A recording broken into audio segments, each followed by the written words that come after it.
جو کچھ خلق کیا گیا وہ کلام کے ساتھ ہے صرف.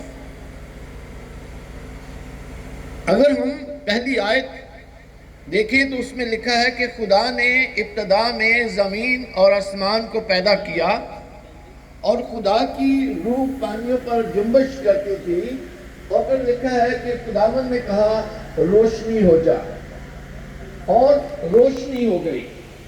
پھر کہا کہ فضا خلق ہو.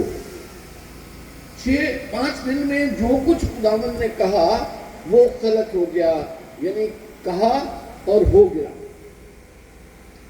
جب ہم اس کے بارے میں تھوڑا آگے بڑھتے ہیں تو حضرت انسان نے وہ کیا جس سے اسے منع کیا گیا تھا، یعنی اس درخت کا پھل کھایا جس سے اسے روکا گیا تھا.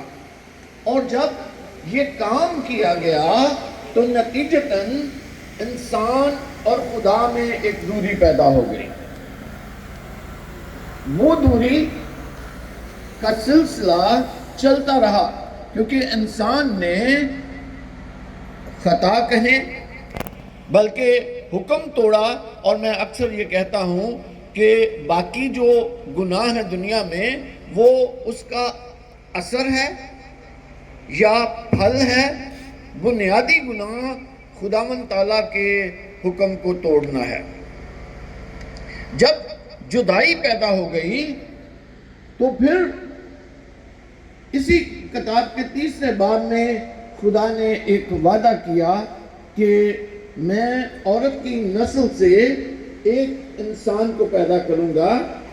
اس میں لکھا ہے 15ویں آیت 3 باب کی کہ اور میں تیرے اور عورت کے درمیان اور تیری نسل اور عورت کی نسل کے درمیان عداوت ڈالوں گا، وہ تیرے سر کو کچلے گا اور تو اس کی ایڑی پر کاٹے گا.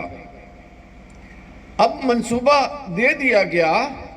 اور پھر جب ہم عید ولادت المسیح کی بات کرتے ہیں تو وہ کلام جو ابتدا میں خدا کے ساتھ تھا، جو خلق کر رہا تھا، مقدس یوحنا کی معرفت انجیل اس کا 1 باب، اس میں صفائی سے لکھا ہوا ہے کہ ابتدا میں کلام تھا اور کلام خدا کے ساتھ تھا اور کلام خدا تھا.